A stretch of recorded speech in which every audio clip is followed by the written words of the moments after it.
Halo. Perkenalkan, saya Brigita Nataniela Gayatri dengan NIM 25M10103. Perkenalkan, nama saya Novena Purba dengan NIM 25M10094. Saya Gusti Iglesia Gita Kinasi dengan NIM 25M10078.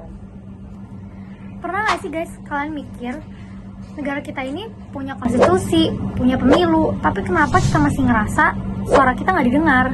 Atau kenapa ada orang yang sengaja bikin kita marah di media sosial demi kepentingan politik, bukan karena benar tersinggung?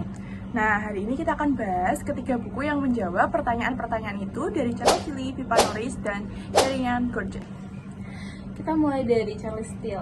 Dalam buku Demokrasi, Charles bilang, demokrasi bukan soal pemilu atau konstitusi yang bagus. Yang penting adalah kualitas hubungan antara negara dan warganya. Tilly itu mengukur demokrasi lewat 4 dimensi. Yang pertama dapat seberapa luas hak politik mencakup warga. Di banyak negara dulu hanya orang kaya atau laki-laki saja yang punya hak suara. Semakin inklusif, semakin demokrasi. Yang kedua ada equality. Apakah semua kelompok punya hak yang sama tanpa memandang suku, agama, atau kelas sosial? Kalau ada kelompok yang secara sistematis dipinggirkan dalam politik, itu tandanya demokrasi sangat lemah. Yang ketiga adalah protection. Apakah warga terlindungi dari tindakan sewenang-wenang negara? Contohnya, apakah due proses sebelum seorang dipenjara atau aparat bebas menangkap siapa saja yang mereka mau? Dan keempat, yang paling khas dari Charles Tilly adalah mutually binding consultation, konsultasi yang mengikuti dua arah, artinya negara punya kewajiban nyata untuk merespon aspirasi warga, bukan sekedar pura-pura mendengar. Jadi intinya demokratisasi adalah pergerakan ke arah yang lebih luas, lebih setara, dan lebih terlindungi, serta lebih mengikat. Kalau sebaliknya, itu yang Tilly sebut demokratisasi. Contoh jelasnya, Hitler naik kekuasaan di Jerman pada tahun 1933. Itu adalah bentuk dari dedemokratisasi brutal. Charles juga bilang, demokrasi butuh kapasitas negara yang cukup. Di sini muncul 4 tipe rezim. Kazakhstan dan Iran itu high capacity tapi under democratic. Norwegia masuk high capacity dan democratic. Somalia masuk dalam low capacity dan under democratic. Indonesia, kita ada di tengah-tengah demokrasi yang sedang tumbuh dengan kapasitas yang masih berkembang. Sekarang kita pindah ke buku kedua, yaitu buku dari Pippa Norris dengan Democratic Deficit. Norris bertanya, bagaimana warga menilai demokrasi di negaranya? Norris membagi dukungan warga ke dalam 5 lapisan. Bayangkan seperti lapisan bawang, yang paling dalam identitas nasional, rasa bangga dan memiliki terhadap bangsa. Di atasnya ada prinsip-prinsip demokrasi. Apakah warga percaya bahwa demokrasi adalah sistem terbaik? Di tengah, evaluasi kinerja rezim, apakah demokrasi bekerja dengan baik dalam praktiknya? Di atasnya lagi, kepercayaan pada institusi, parlemen, pengadilan, polisi, dan yang paling luar, dukungan pada pemimpin pertahanan, suka atau tidak pada presiden atau perdana menteri saat ini. Yang menarik dari Norris, seorang bisa percaya pada demokrasi sebagai nilai, tapi tidak puas dengan cara demokrasi bekerja di negaranya. Mereka ini yang Norris sebut critical citizen, warga yang kritis. Sekarang kita ke ancaman yang paling terasa dekat dengan kata head spin dari Kieran Gurdjieff. George mendefinisikan head spin itu sebagai vilifikasi atau kemarahan yang diproduksi secara rekayasa, digunakan sebagai strategi politik untuk memobilisasi pendukung dan menekan lawan. Kata kuncinya ada di produksi. Ini bukan kemarahan yang tulus, ini di kalkulasi politik yang dingin. Pelakunya disebut political entrepreneurs, elit politik atau agama yang memanfaatkan emosi kelompok untuk kepentingan kekuasaan.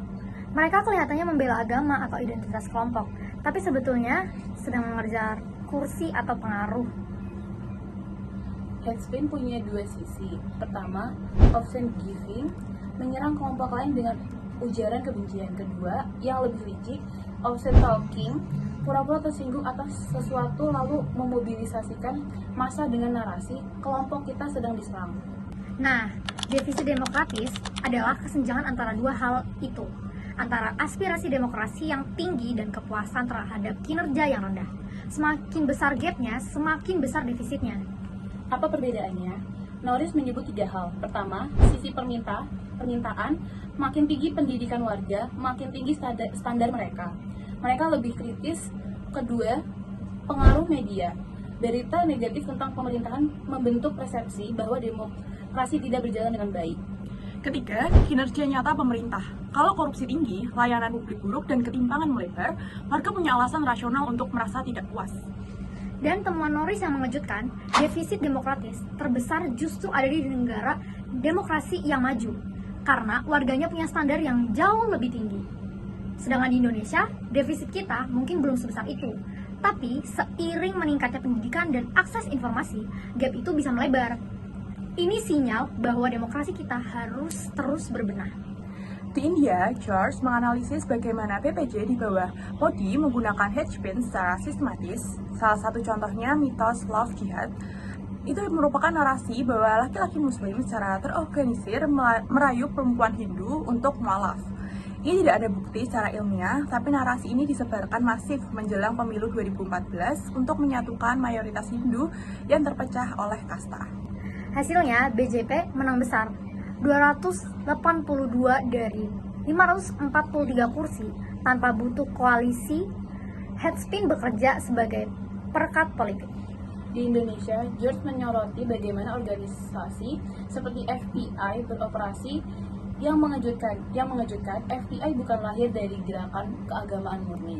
Ia dibentuk oleh militer untuk menghadapi demonstran pasca Soeharto. Mereka adalah alat kekuasaan yang kemudian berkeliaran sendiri. George juga menyoroti bagaimana undang-undang penodaan agama di Indonesia justru menjadi senjata di tangan kelompok intoleran. Siapa saja yang bisa dilaporkan tentang menodai agama, dan negara dipaksa bertindak oleh tekanan massa, bahkan ketika tuduhan itu tidak berdasar. Peneliti Sydney Jones yang dikutip dari George bilang, ancaman terbesar bagi demokrasi Indonesia bukan terorisme, tapi intoleransi yang masuk ke arus utama. Oke, sekarang kita lihat bagaimana ketiga buku ini saling berbicara.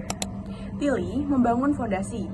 Demokrasi adalah proses yang bisa maju dan mundur, tergantung apa yang menjadi tiga arena, yaitu kepercayaan, kesetaraan, dan kekuasaan. Norris menambahkan sudut pandang warga. Bahkan di negara yang sudah demokratis pun, ada kesenjangan antara harapan dan kenyataan. Warga kritis bukan musuh demokrasi, mereka adalah cerminan yang menunjukkan di mana demokrasi perlu diperbaiki. Dan George menunjukkan ancaman konkret dari dalam. Headspin menggunakan kebebasan yang diberikan demokrasi untuk merusak demokrasi itu sendiri. Hubungannya langsung, Headspin menghancurkan tiga arena Tilly, memecahkan jaringan kepercayaan lintas kelompok, mengaktifasi ketimpangan kategorial dalam politik, dan menciptakan kelompok-kelompok yang beroperasi di luar kontrol negara. Dan Headspin memperlebar defisit Norris, terutama untuk kelompok minoritas yang dirugikan. Kepercayaan mereka pada institut menurun, kepuasan terhadap demokrasi merosot. Jadi, 3 poin besar yang bisa kita bawa pulang atau bisa kita pelajari adalah: 1. Dari Tilly, demokrasi bukan sesuatu yang sekali jadi. Ia harus terus dijaga di 3 arena, kepercayaan, kesetaraan, dan kekuasaan. 2. Dari Norris, defisit demokrasi adalah sinyal untuk berbenah. Warga yang kritis juga harus mendorong demokrasi menjadi lebih baik lagi. 3. Dari George, ancaman terbesar bagi demokrasi sering datang dari dalam, dari mereka yang memanfaatkan ruang demokrasi untuk mematikan demokrasi itu sendiri. Di Indonesia, ketiga hal ini relevan banget. Kita adalah demokrasi muda yang sedang tumbuh dengan tantangan yang nyata. Pertanyaannya, bukan apakah kita demokratis, tapi kemana demokratis kita bergerak. Semoga video ini bermanfaat.